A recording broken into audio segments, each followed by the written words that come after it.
guys, welcome back. It's me, Kimberly. Today I want to talk to you about presenting successfully. So I know that presenting can be really overwhelming, and this can be presenting in your corporate job. It can be presenting in your online business. I'm going to focus predominantly for the online businesses, but this really applies to anyone at any time. But for those of you that are really trying to get comfortable, presenting your content, I know that this has come up in a couple of the Facebook groups that I'm a part of. And so I really wanted to address this and give you some of my best tips on presenting, because it's something I've, come to get very, very comfortable in doing.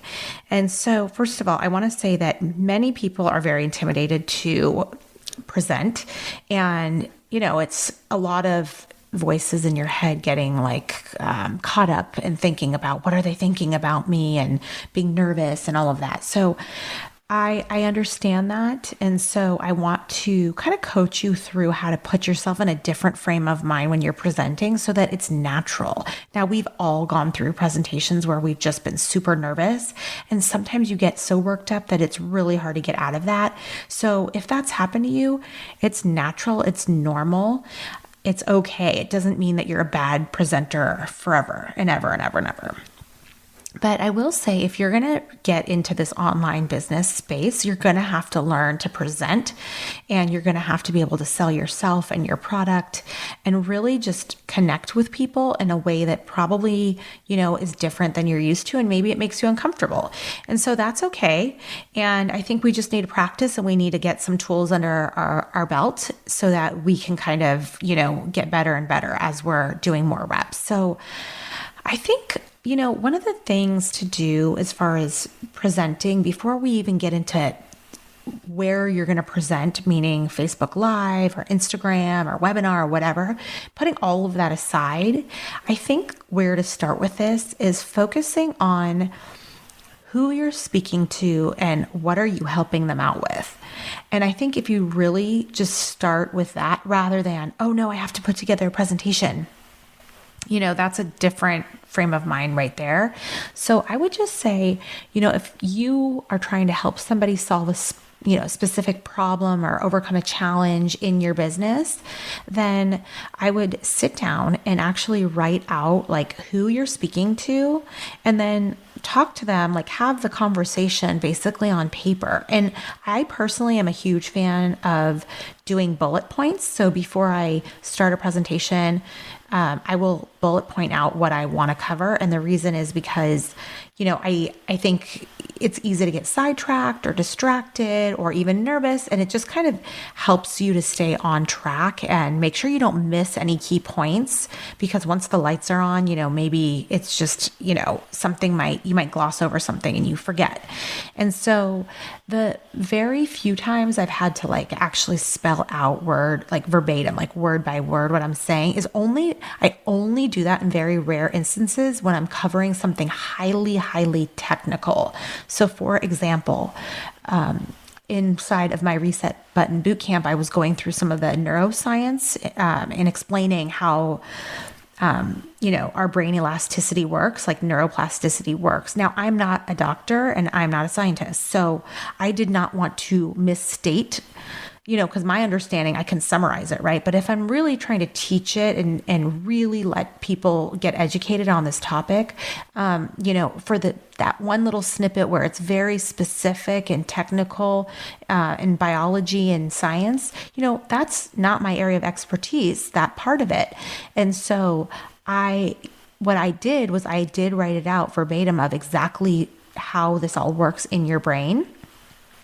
And before I dove into that, I simply explained it to my listeners and my audience that I'm going to read this to you because it's very technical. I've done a lot of research, and this is directly out of the research from these scientists. And since I'm not a scientist, I want to make sure that I'm giving you the accurate information. So I'm going to read through this with you guys, and then we're going to talk about it. So I let them know that it was coming so that they weren't like, why is she all of a sudden reading? This is so awkward. We know you're reading, so if you get into a situation where something is super technical or very involved and you just don't want to forget it, then I would say, do it for a short period of time, like a paragraph or two, and give your audience the heads up that that's what's coming so that it dispels any distraction as a listener. Because you guys know what that's like. If somebody all of a sudden's talking and then they start reading, you're like, wait, is she reading now? It's like really weird. And so that's how I handle those situations. But for 99% of the time, I like to start with the problem. Who am I talking to? What's the problem I'm helping them with? And just really like let my education, like let my knowledge on the subject like come out of me, and doing it in like a very non-stressful environment. So I do this by myself when I have time to think through what it is I want to be saying. And I just bullet point it out. And you can bold certain things and whatever. But I think that like starting with the good content in a way that is very like consumable for you is super, super helpful. So that is one big thing. The other thing I would say is when you're doing that, you could really benefit from having a second screen. Now, this is a good, like, kind of insider's tip, right? So if you have a second screen, you can present one screen, which is yourself, say the video of you talking, and then you can have your bullet pointed sheet, say on your Google Drive or wherever you house it. You can have it on your second screen so that it's there for reference, but you're not moving your head and you're not looking down constantly. Otherwise, you can just take your own notes on paper if that's more comfortable for you, or you can have it on your phone. Or print it out and hang it somewhere. I just personally think use of a second screen and not sharing that second screen, but sharing only the one screen that you want people to see you in is a huge hack, like in this online business, that you can do so easily and comfortably. So I definitely would make use of that technology. And maybe that's like a long-term kind of goal for you. If you don't have a second screen and it's too expensive, that's fine. But it's just something that we do happen to have, and I do use it, and it's great. So that is a big one. Also, if you want to like record something, there's apps there's one called BigVu, Big VU, and you can basically put in your script and you can record something and just use your phone, and it has like a teleprompter on it. And so you can write out your script and then it will actually move with your voice in terms of pace, or you can speed it up or slow it down. So if you're doing a recording that way, that is another route you can take. And there's many, many apps like that. There's various teleprompter apps. And there's also different cameras you can get. I mean, again, you can get really sophisticated with it, but for starters, I would just start with a very simple outline with focused kind of content that you're very comfortable with. Kind of before we move on to the next part of that, I would say make sure that my next big tip is preparation. So I think one of the big things that makes us really nervous when we're going to present is like, if you're not 100% comfortable with the content. I know I've been in situations where I've been forced to present on something that I don't know all that well. And so I'm like, oh my God, they're going to know I don't know this very well. And it's going to be so obvious. And like, what if they ask me questions and things like that? So I will say preparation is the way that I handle it the best. I just presented, I think 2 weeks ago, to about 190 people. And, that can be really, really nerve-wracking, but I just took about 45 minutes to review the content, make sure I was completely comfortable, and, try and think about like, as far as like the questions thing, like try and put yourself in your audience's shoes and anticipate any questions they might have, so that one, when the questions come, you knew that they were going to ask, but also perhaps you could add some points of clarity that you wouldn't have really thought of. And so you're answering questions before they come. And so I really recommend that you kind of go through your presentation from the lens of someone that's never seen it before, and make sure that it's crystal clear and that all of the very big questions are answered. And any questions you might have, you can answer in advance of that. And, as far as having questions come up that you don't know how to answer, that's okay. It's okay if you don't know the answer to something. And so when that happens, you can simply say, hey, that's a great question. I need to research that more and I'll get back to you. Can you send me a note? Or something like that. People are cool with that. Like, you don't have to know every single thing. Like, I think that's another big thing that makes us very nervous is like, what if we don't have all the answers, And I think that's a natural fear. And I just want to give you a tool that you can always say, you know what? That's a great question. I will research that a little bit further. I have someone I can ask that's an expert in that. And I'll get back to you right after this. Would you mind just sending me a quick note, or let me write down your name or whatever?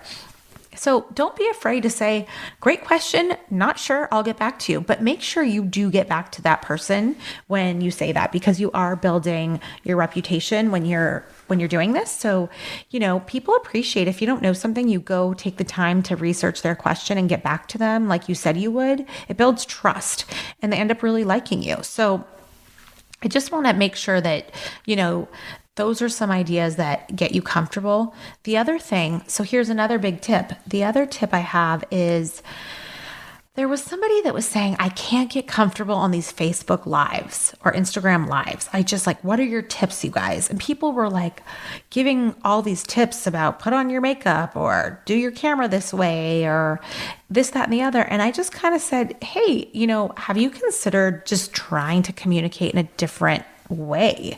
Maybe the Facebook or Instagram lives, if you're uncomfortable, have you tried something different? For example, a pre-recorded webinar that you can go back and start over and all of that.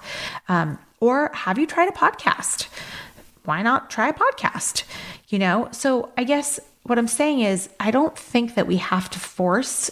If we're really, really uncomfortable in something and you have worked at it and you've tried different tweaks and you're just not comfortable for one reason or another, I really encourage you to give yourself the freedom to explore different opportunities, different avenues that you can communicate. Maybe you want to just blog. I do think that the visual is helpful, but at the same time, for me, I don't love to do Instagram and Facebook Lives for an hour. And so I love doing my podcasts, but I'll definitely pop on my stories, or I'll do reels, or maybe I will do short videos. But for the most part, I feel really comfortable doing podcasts. I just like it. It feels very natural. It's enjoyable. I don't know. I just like it. I don't feel like I have that much pressure on me. I can edit it if I want, which I don't usually do too much editing, but I do sometimes. The point is give yourself some grace and know who you are. And if you're not fitting in the one box that you've been trying to fit yourself in, then stop trying that. Try another avenue. It's okay. And again, I would just really encourage you guys, as we wrap this, just to, remind yourself that you have something of value to offer the world. And, having the confidence and being comfortable is so important. Don't let it stop you from doing what it is you want to do. Don't let your self-conscious, thoughts stop you from showing up, because you have people and a message that you can be helping, and you can't do it if you're getting in your own way. So use these tips. Hopefully they're really helpful. These are my tried and true, really, really simple tips to getting yourself calm before a presentation.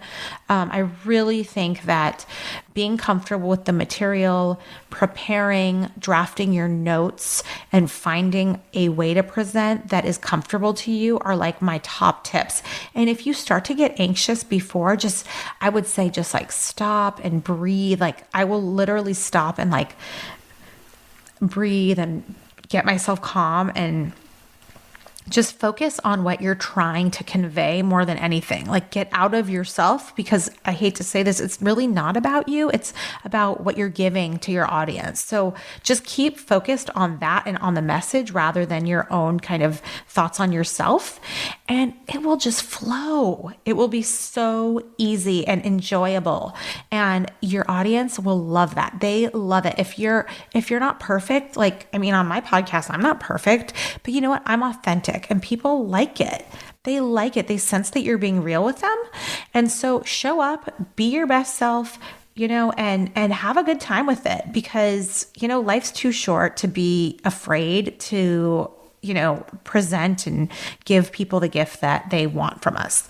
So with that, thank you guys so much for tuning in today. I really hope that this was helpful, and you can find more freebies and downloads in my episode notes. If you want more on this, I will document it out for you and link it here in the episode notes. And again, this has been a blast. Thank you guys so much. Bye-bye.